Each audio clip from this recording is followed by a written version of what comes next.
여러분 안녕하세요. 행복한 노후를 준비하는 금토연구소의 박종현입니다. 자, 지난주에 발표된 미국의 1월 소비자 물가 지표가 예상치를 크게 상회함에 따라서 연준이 금리 인상을 더욱 강화할 것이다 라는 우려감이 높아지고 있습니다. 하지만 그에 비해서는 금융시장의 움직임이 상당히 견조한 모습인데요. 지난주에도 나스닥 지수는 소폭이나마 상승세를 보였고요. 위험자산의 투자 심리를 나타내는 가상화폐 가격은 비트코인 중심으로 또한 가파른 상승세를 보였습니다. 자, 이러한 자산시장의 움직임이 과연 물가 안정에 대한 의지를 강화하고 다시 50bp의 금리 인상 가능성까지도 언급하고 있는 연준에 대한 철없는 도전인 것인지, 아니면 그에 대한 합당한 근거가 있는 것인지 오늘 영상에서 자세하게 살펴보도록 하겠습니다. 자, 그러면 일요일에 만나는 이슈 분석 지금 바로 시작하도록 하겠습니다. 자, 먼저 지난주 시장 흐름을 한번 살펴보면 일단 미국의 물가 지표가 예상치보다 상당히 높게 나왔죠. 먼저 여러분들께 조금 사과의 말씀을 드리는데, 제가 전망했던 것보다도 훨씬 높게 나온 게 사실이에요.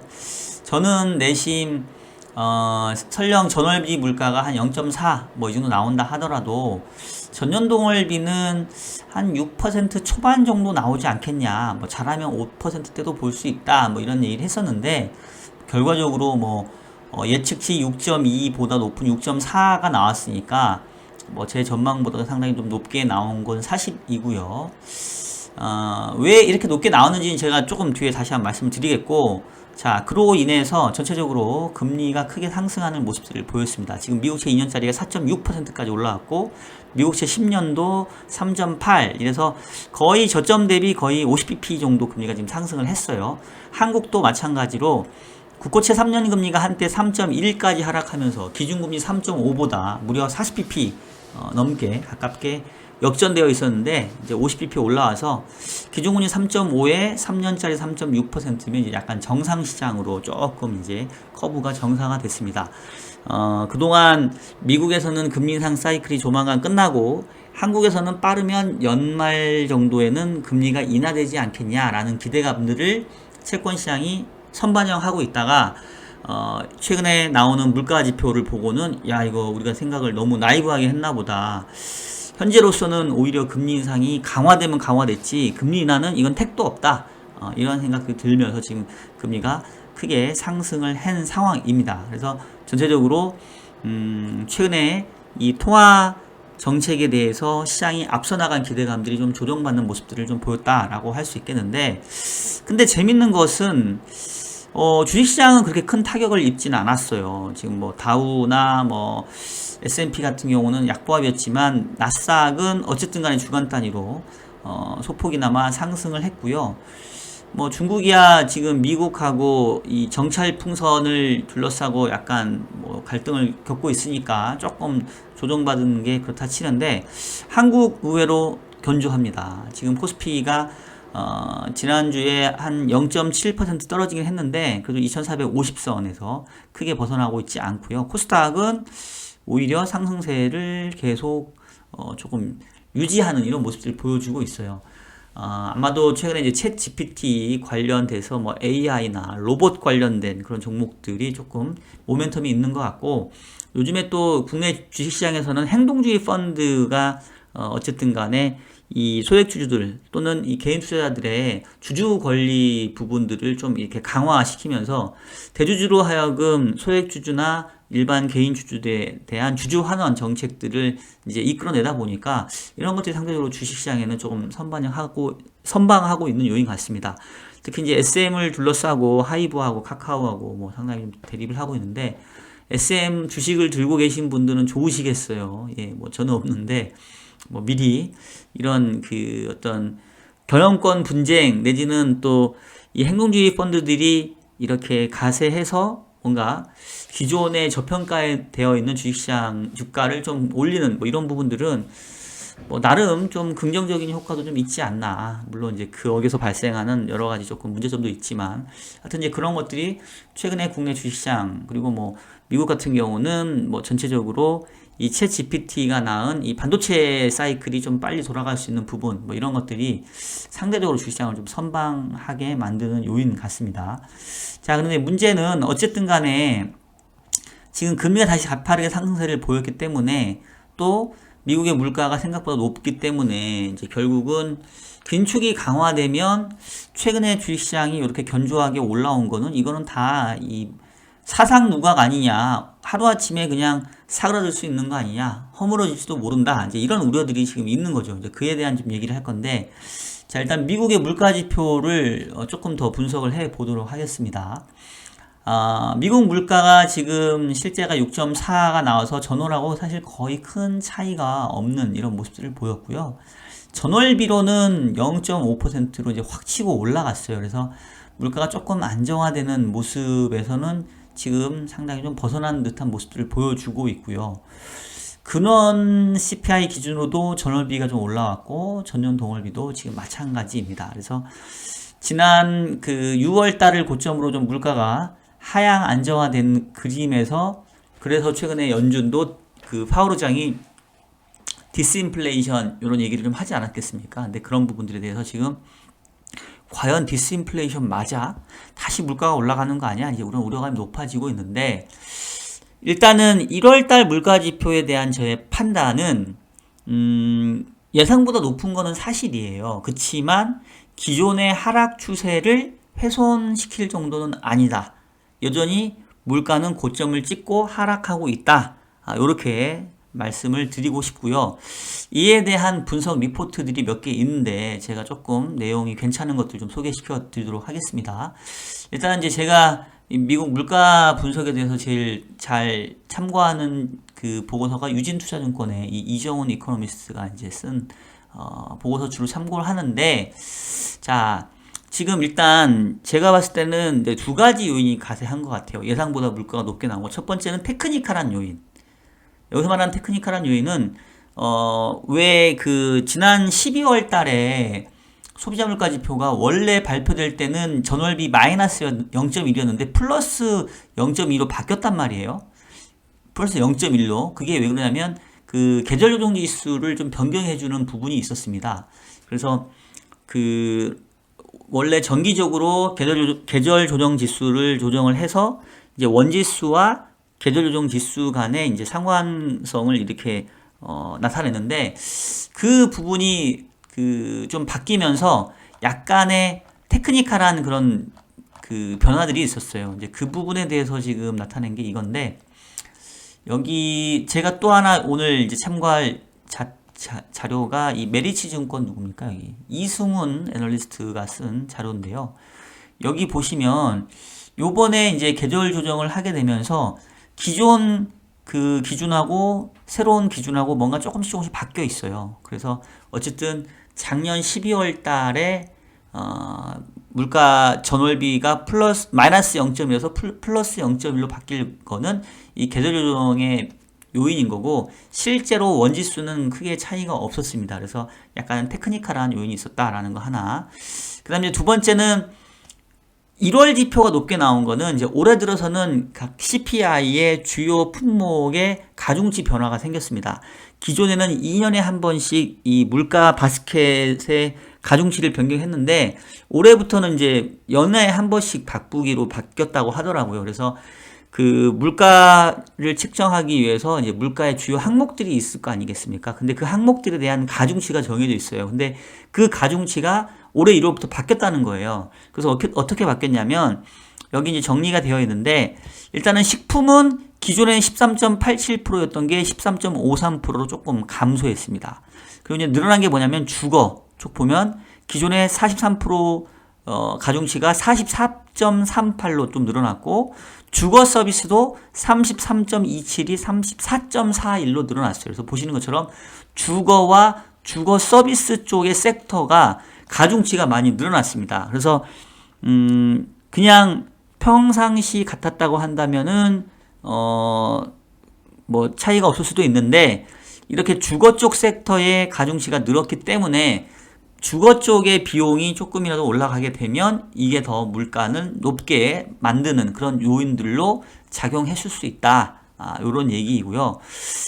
이제 많이 우려했던 게 그 1월 물가 발표되기 전에 이제 뭐 중고차 가격도 오르고 뭐 에너지 가격도 올라가지고 이게 물가를 많이 높일 거다라는 우려들이 있었어요. 이제 저희 구독자분들 중에서도 저의 그 영상에 댓글로 많이 남겨주셨는데, 보시면 에너지 가격은 7.4에서 6.9로 그 가중치가 줄었고요. 중고차 가격도 좀 줄었습니다.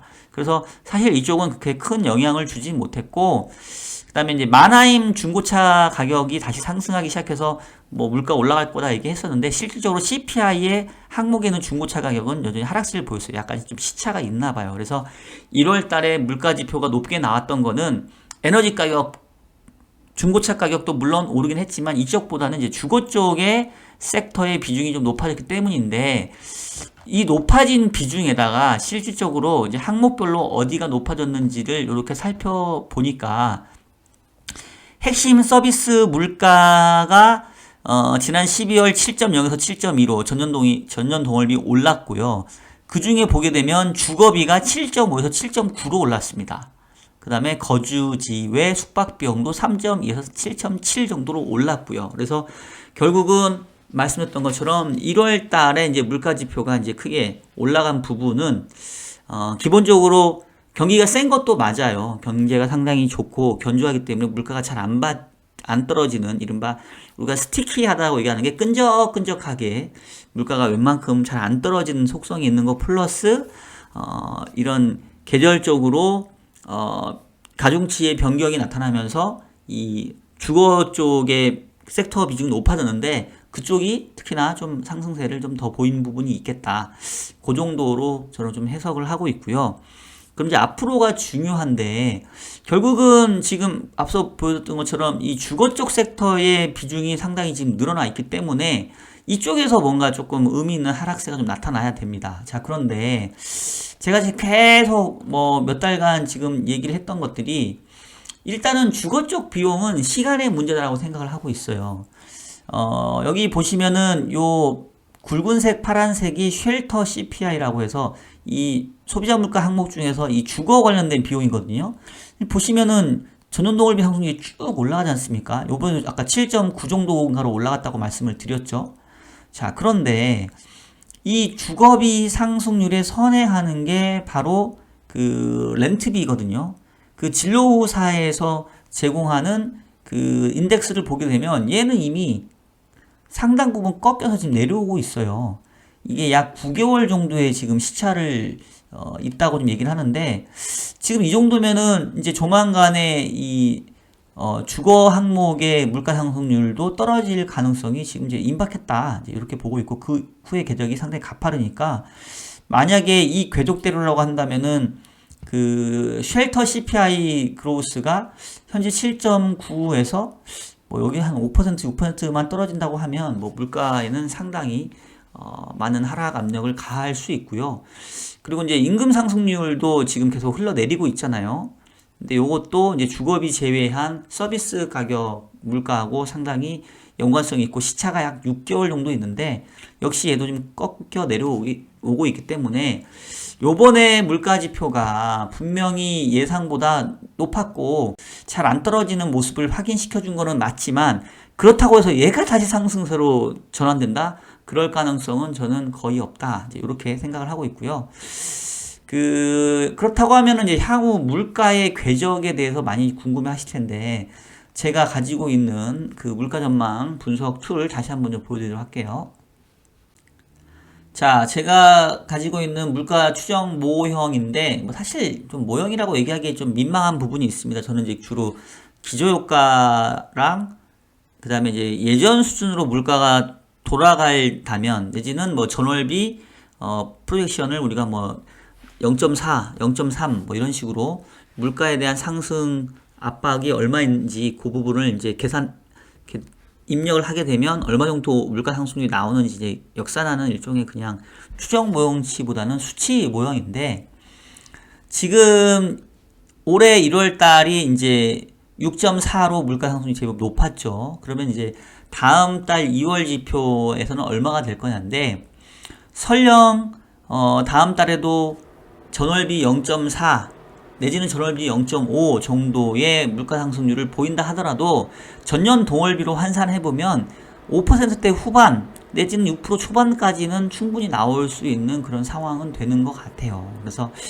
제가 봤을 때는 물가지표의 궤적은 여전히 조금 이번 1월 지표가 12월 지표 대비 하락 기울기가 밋밋해지긴 했지만 그래도 하락하는 추세는 여전히 좀 유효하다. 적어도 상반기까지는 떨어지는 그림은 맞다. 이렇게 생각이 들고요. 지금 현재 메리츠 증권에서 추정하는 물가지표는 계속 조금 하락하는 거던데 뭐 저하고는 조금 뷰가 다르긴 해요. 저는 일단 상반기까지는 하락하고 하반기에는 다시 조금 상승 압력이 생길 수 있다는 건데 지금 메리츠 증권에서 추정하기로는 이번에 지금 6.5에서 6.4로 떨어졌다가 그 다음 2월부터는 어쨌든 간에 쭉 하락해서 뭐 내년도 한 상반기 가게 되면 연준의 목표치 상단이 2% 후반까지 내려온다. 이제 이런 그림을 보고 있더라고요.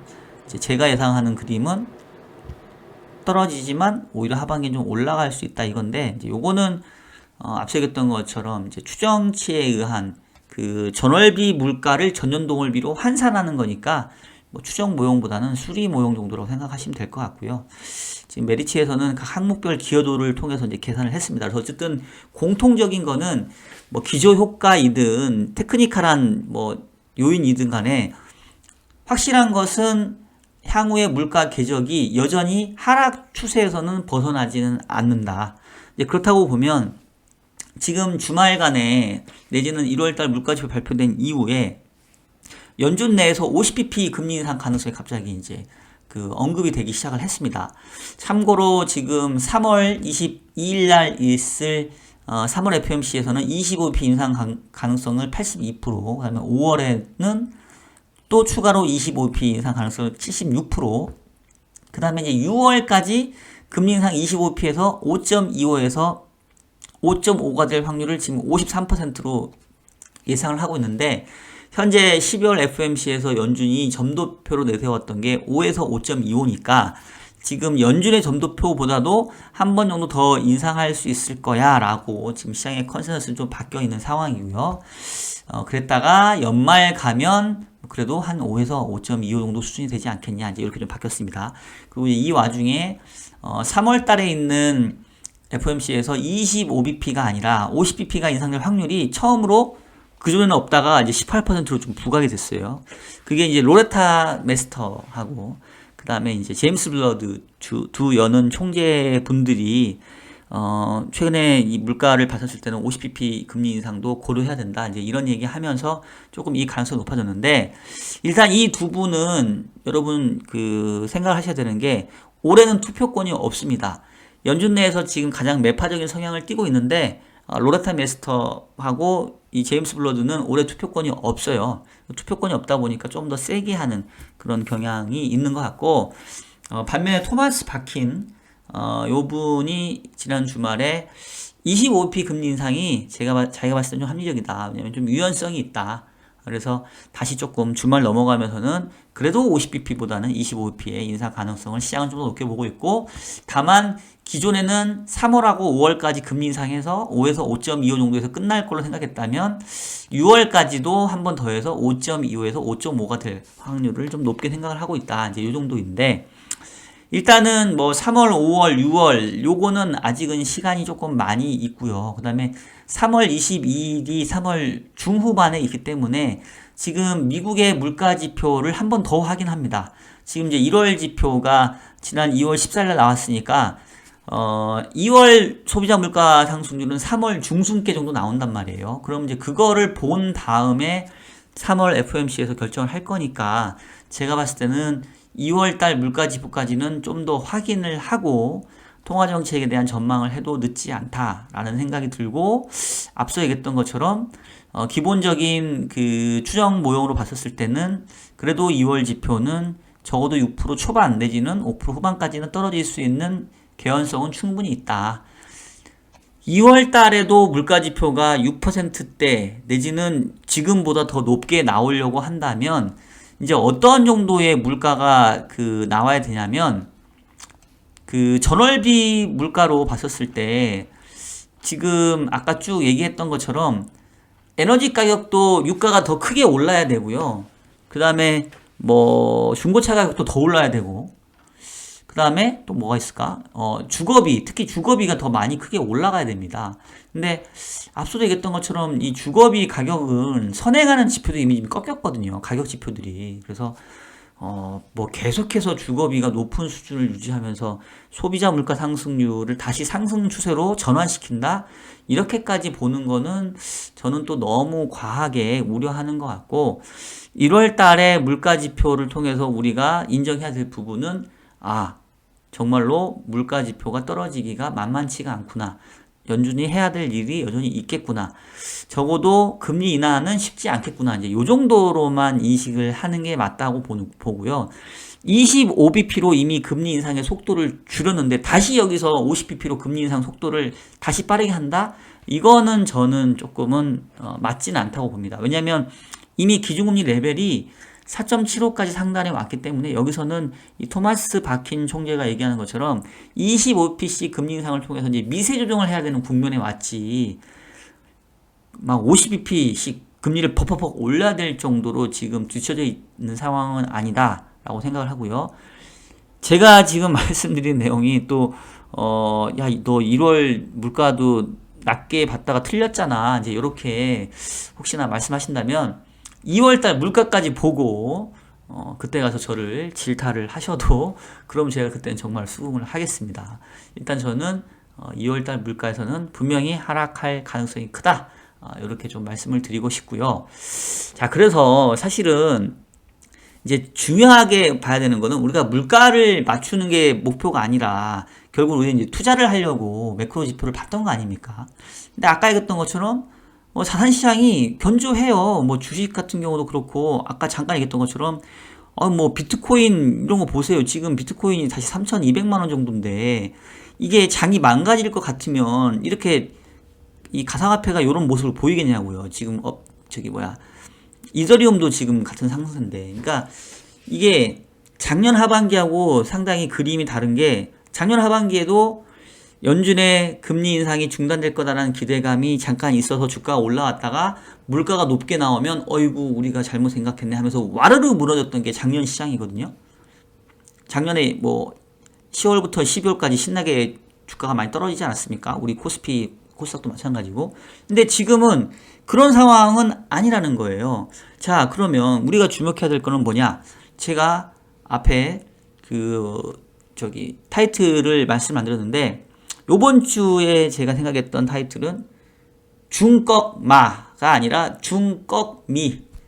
중요한 것은 꺾이지 않는 마음. 뭐 이래가지고, 뭐 여러분 중꺾마라는 게 아주 요즘에 그 유명한, 이렇게 회자되는 건 아시죠?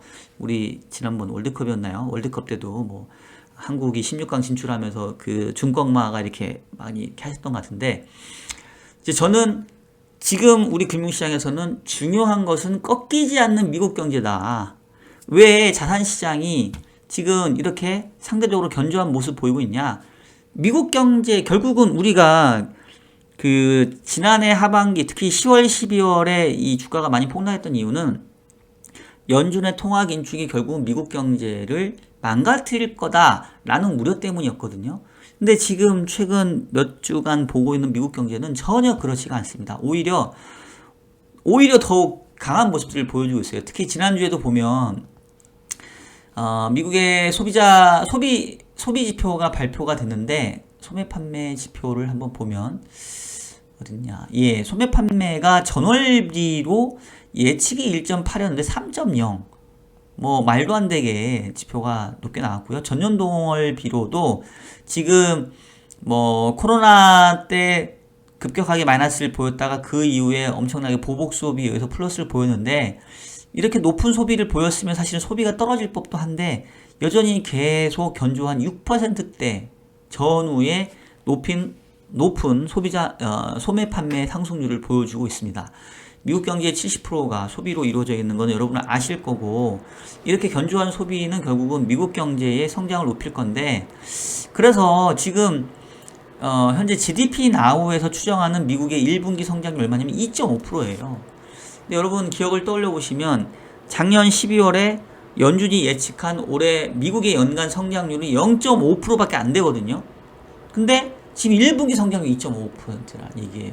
그러니까 예상보다는 지금 훨씬 높은 성장을 지금 보여주고 있고, 물론 2분기, 3분기, 4분기 가서 망가질 수는 있는데, 최근에 미국 경제가 견조한 가장 큰 이유는 결국은 고용시장 아니겠습니까? 근데 고용시장에 대해서는 제가 몇 주 동안 말씀드렸죠.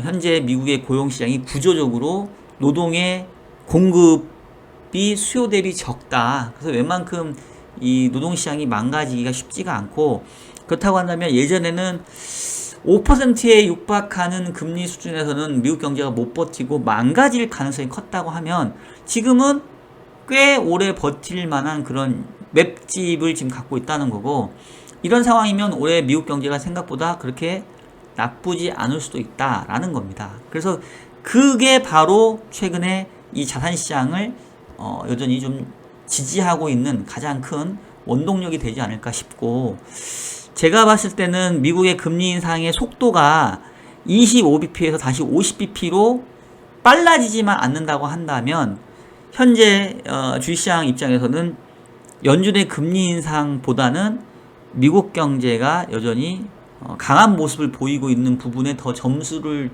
두고 시장은 꽤 강한 모습을 여전히 상반기에는 적어도 유지할 것 같다.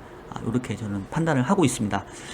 기존의 상고하몰 또는 상고하저에서 그 상고에 대한 전망을 여전히 지금 유지한다. 이렇게 이해를 해주시면 되겠고요. 자, 그럼 하반기는 어떻게 될 것 같냐? 근데 사실 이제 역설적이게도 이렇게 미국이 금리를 높게 유지함에도 불구하고 미국 경제가 강하다는 얘기는, 그 얘기는 거꾸로 얘기하면 결과적으로 물가를 낮추기 위해서는 더욱더 강한 긴축이 이루어져야 될 수 있고, 자칫 잘못하다가 이것이 오버킬, 즉 과도한 긴축이 경기를 망가뜨리는 쪽으로 갈 수도 있어요. 근데 이제 그 가능성은 지금으로서는 막 얼마나라고 예측하기 쉽지가 않거든요. 그래서 저는 일단 상반기에는 뭐 25bp씩 금리 인상하는 그런 상황에서는 얼마든지 연준이 미국 경제가 버티고, 생각보다 견조한 미국 경제 상황에서는 주식시장도 의외의 강세를 더 이어갈 수 있다. 다만 하반기에 가서는 망가질 수도 있기 때문에 그거는 좀 그때 가서 보자. 뭐 이런 정도 오늘 말씀을 드릴 수 있을 것 같고, 예전에 보였던 차트를 다시 한번 좀 말씀을 드리면, 지금 미국 장단기 금리 차가 역전된 지가 지금 한참 됐죠.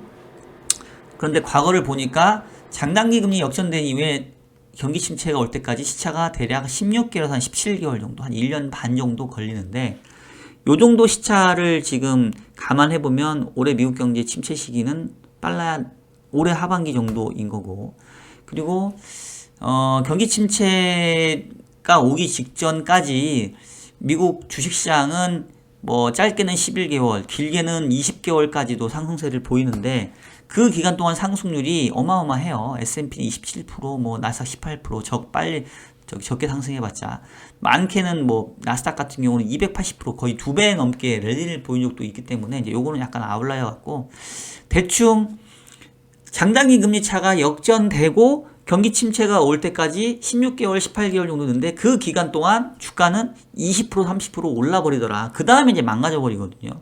그래서 이제 제가 계속 상고하죠, 내지는 상고하모를 말씀드린 이유가, 생각했던 것보다 긴축이 조금 늦춰지는 것 같다. 특히나 미국의 고용시장이 견조함으로 인해서 경기 침체 시기가 저는 좀 늦춰지는 쪽으로 보고 있고요. 노 랜딩이라고 보진 않아요. 노 랜딩은 침체 없이 그냥 다시 상승하는 건데, 저는 미국의 고용시장이 매우 강한 모습을 보여줌으로 인해서 금리 인상에 대한 충격을 조금씩 흡수하면서 실제 경기에 부담을 주는 시기를 좀 뒤로 늦추는 정도로 보고 있습니다. 그래서 상반기는 그 기간 안에서 여전히 시장은 조금 반등할 수 있는 그런 시간이 남아있다. 이제 이렇게 보고 있고요.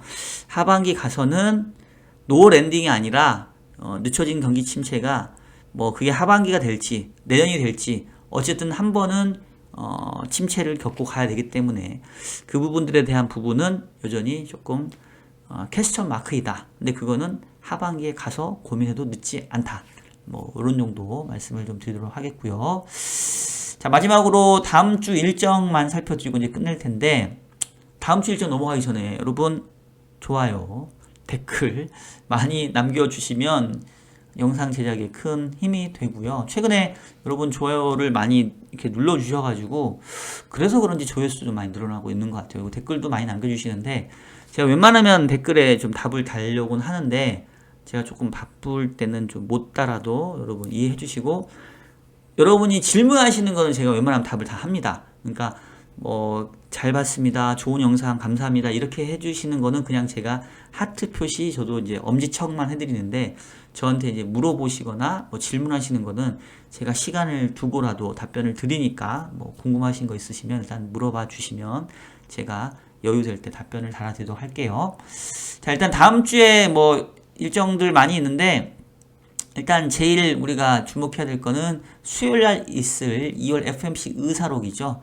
요거 한번 보시면서 금리 인상의 속도를 2월 달에 이제 50에서 25bp로 줄였는데 이게 완전 줄인 건지 다시 50bp로 갈 여지도 있는 건지 한번 확인하시면 될 것 같아요. 근데 저는 제가 봤을 때는 이제 25bp로 줄였으면 베이비 스텝으로 계속 미세 조정한다고 생각이 되기 때문에 뭐 추가적인 악재는 아닐 것 같고, 그다음에 한국에서 목요일날 이제 금통위가 열립니다. 그래서 지금 미국하고 한국하고 금리 차가 벌써 미국이 4.75인데 뭐 미국은 현재로서는 5% 넘어갈 가능성이 커 보이죠. 우리는 지금 3.5니까 그러면 150bp 이상 벌어지게 돼서 일각에서는 이제 한국은행도 3.5가 최종금리가 아니라 3.75가 될 수 있다, 이제 이런 우려들 높이고 있는데 뭐 틀린 얘기는 아니에요. 근데 일단은 요번 2월 금통위에서는 금리 동결을 예상을 하고 있습니다. 왜냐하면 최근에 이제 기획재정부가 드디어 한국 경제가 둔화되고 있다라고 공식적으로 경기 둔화를 이제 인정을 했고, 최근에 자연시장이 조금 회복이 되고 있긴 하지만 전반적으로 여전히 성장이라던가 또 수출, 또 뭐 자산시장, 부동산 가격 특히 이런 것들이 계속 좀 부에 마이너스 효과를 내고 있기 때문에 여기서 금리를 올리는 거는 그 자체적인 요인으로 봤을 때는 명분이 크지 않아요. 이제 어떤 일이 벌어지면 우리도 금리를 올려야 되냐면 이제 결국 환율이죠. 환율이 지금 최근에 떨어졌다가 다시 환율이 좀 슬금슬금 올라온 부분은 조금 기분 나쁜 요인이긴 합니다.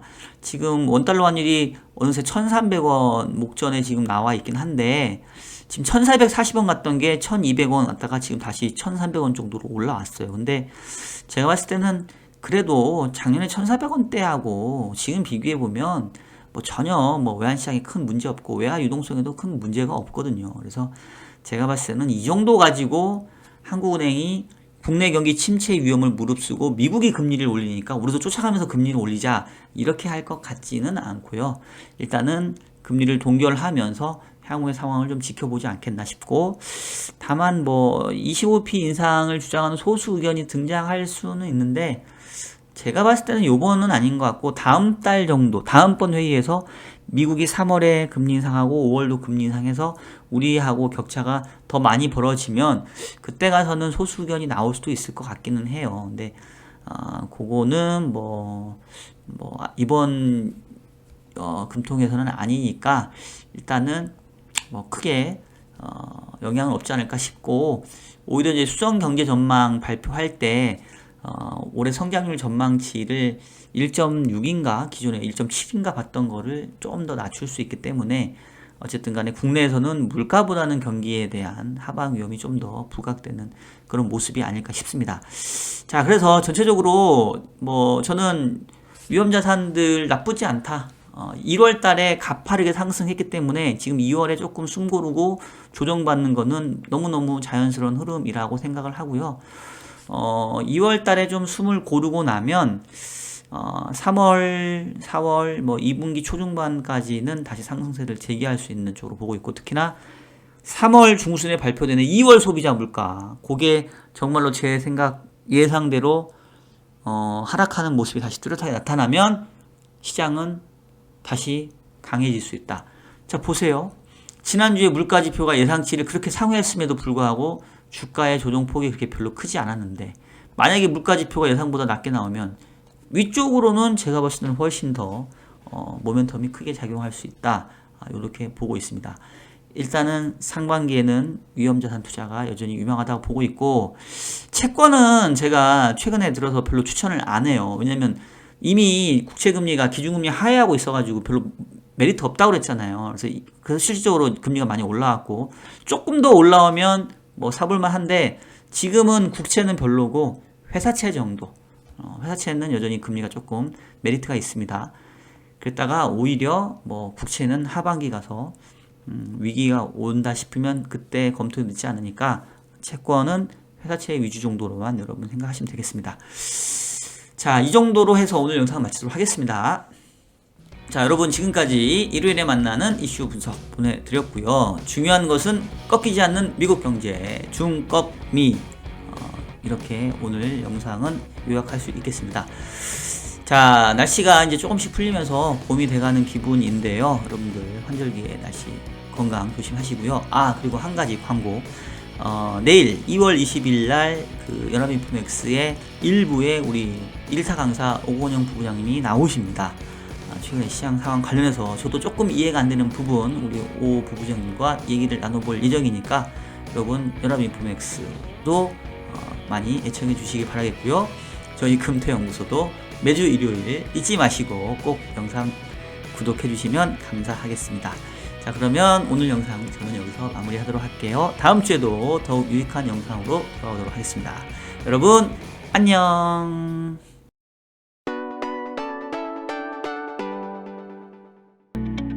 저희 평택우리병원은 환자분들의 신뢰를 바탕으로 꼭 필요한 치료를 하는 체계화된 시스템을 운영하겠습니다.